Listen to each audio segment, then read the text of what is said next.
They set me up. They wanted to hold me for ransom or even worse. I'm hiding on a rooftop in Colombia. My leg is broken. $3,500 worth of camera gear is gone. And I can hear voices in the distance asking, "Donde está el americano?" Where is the American? That was me 48 hours ago. And if you're planning to travel anywhere as a content creator, musician, or just someone with expensive gear, what happened to me could happen to you. But first, hit that subscribe button because this story might just save your life. My name is Sadi, and I'm a musician from California. I make music and videos, which means I travel with serious gear, cameras, recording equipment, the works. But when I decided to visit Medellin, I wasn't coming to show off my equipment. I came to learn, to experience the culture, to create something meaningful. I made myself a promise: move with respect, pay fairly, tip generously, and listen more than I talk. Sounds simple, right? What I didn't know was that this mindset, while well-intentioned, would nearly get me deleted. But we'll get to that. First, let me tell you how it all started. I connected with a local guy named Andres through a mutual friend. He seemed solid, funny, helpful, always eager to show me the real Medellin. You know that feeling when you meet someone while traveling and they just seem to get it? That was Andres. One afternoon, he brought me to his mom's nail shop. The manicure cost 15,000 pesos, about $4. I handed her 40,000 and said, "Muchas gracias." His mom's face lit up. Andres smiled. I felt good about myself. This is how you travel, right? I thought. Show gratitude, build trust, support the local economy. Looking back, I realize I was painting a target on my back with every generous gesture. Here's a question for you. Have you ever been so focused on being a good tourist that you forgot to be a safe tourist? Because that's exactly what I did. And trust me, the universe was about to teach me the difference. For the next few days, Andres and I hung out regularly. He showed me the best cafes, the hidden viewpoints, the places tourists never see. I was getting content, building relationships, living the dream. My guard was completely down. Then came New Year's Eve. "Hermano," Andres said, "there's a hill with the absolute best view of the fireworks tonight. You have to come. Bring your camera, the expensive one, the expensive one." That should have been red flag number one. Why specify which camera? But I was caught up in the excitement, the friendship, the content possibilities. What happened next taught me that sometimes the most dangerous invitations come wrapped in friendship.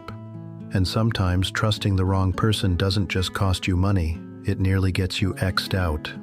I packed my $3,000 camera body, my GoPro, a fresh iPhone, and my gear vest. We headed out at dusk, me, Andres, his little brother, and his brother's girlfriend. 4 of us, riding toward the glow and noise of the city's biggest celebration. The stairs up the hill were already packed with people, vendors shouting, kids running with sparklers, families claiming their spots. The view was incredible, the entire valley spread out like a galaxy, pulsing with light. It was beautiful, chaotic, loud, and alive. But here's the thing about not speaking fluent Spanish in a crowd. You catch phrases when people speak slowly, but when excitement builds and conversations speed up, you're flying blind.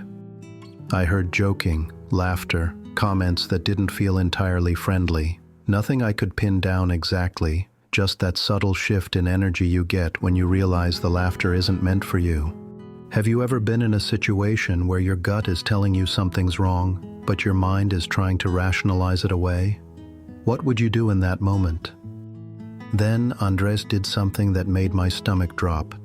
He told his brother and the girlfriend to head home. Wait, we came as a group, why split up now? When I asked, he just said we'd leave later. Don't overthink it, I told myself. Enjoy the moment. The fireworks exploded overhead. People cheered. For maybe 10 minutes it felt magical, but when the bursts faded and the crowd started thinning, I was ready to go. Listo. Vámonos, I said. Ready. Let's go. Un minuto, Andres replied. 1 minute. His friends were talking fast, rapid-fire Spanish, where I was catching maybe every third word. Then someone offered me white powder. I stay clean when I travel, especially at night, so I politely declined. No, gracias, estoy bien. The vibe shifted. I felt more eyes on my camera strap, my gear vest, my foreign face. Then I heard it. Short, sharp whistles. Too deliberate to be random. Maybe nothing, maybe everything. Either way, I didn't want to be the last gringo on a hill I didn't know, surrounded by people whose intentions I couldn't read. Vamos ya, I said again, more firmly. Let's go now. Andres stalled. His friends were still talking, still looking at me with expressions I couldn't decode. In that moment, my gut made a decision my brain was still processing. I felt like they wanted to rob me, hold me for ransom, or worse. In the mountains, in the dark, a lone American tourist could just disappear. So I started moving. At first, I kept it polite. Con permiso, excuse me, turn the shoulders, sidestep, keep it casual. The stairs were narrow, cutting along the slope with a railing on one side and a drop on the other. I stayed near the edge where I had space to maneuver. Someone reached toward my camera strap. I stepped through their reach. Another person slid sideways to block my path. I found the gap. I wasn't trying to prove a point or be disrespectful. I was trying to get to the bottom without getting deleted. What happened next changed everything. And if you're still watching, make sure you stay until the end, because the lesson I learned might save you from getting X'd out someday. The stairs zigzagged down the hillside. My heart was hammering. Behind me, voices rose and fell in rapid Spanish. Another whistle, then another. I picked up my pace. One more person reached for my gear, this time too close, too aggressive. I committed to movement, misjudged a step in the darkness, and went down hard. The world snapped white with pain. In an instant, I knew my leg was broken. Pain is a teacher. It told me to breathe. It told me to listen. I didn't see weapons, but I didn't need to. I heard footsteps above, quick conversations, laughter that sounded predatory rather than friendly. I rolled toward the fence line and worked along it until I found a lower gate. Barbed wire caught my jacket. I left a sleeve behind and squeezed through into a quieter service path. There was a concrete building with a water tank on top and a stack of old boards in the corner of the roof. I slid under the boards, made myself as small as possible, and forced myself to be patient.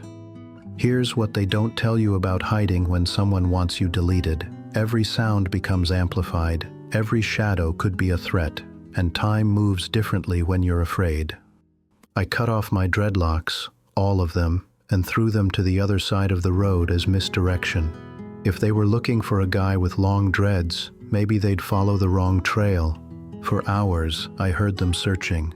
¿Dónde está el americano? Where is the American? I kept my breathing shallow and slow, pressed my palm against the cool concrete, and counted to 60 over and over again. They had taken my $3,000 camera and my $500 GoPro. My phone was cracked but functioning. My leg was damaged but workable if I stayed off it. I wrapped it with a scarf and told myself to survive until dawn. At first light, I took inventory and made a plan. Day moves slowly when you don't want to be seen. I heard the rhythm of the neighborhood waking up, doors opening, radios murmuring, street vendors calling out. When dark came again, I made 2 short moves with long rests, roof to roof, then back to stillness. I found a scrap of wood and used my belt to brace my lower leg. Not perfect, but functional. At dawn on the second day, an older man named Roberto came into the alley with a toolbox. He moved like someone who fixes the same problem every morning, calm, purposeful, unflappable. I eased myself into view with my hands up, empty and visible. Buenos días, I said carefully. Perdón, necesito ayuda. No tengo familia aquí. Estoy bien. Solo. Me duele la pierna. Good morning. Sorry. I need help getting down to the main road. I don't have family here. I'm okay, just my leg hurts. Roberto looked at me for a long moment. then nodded once.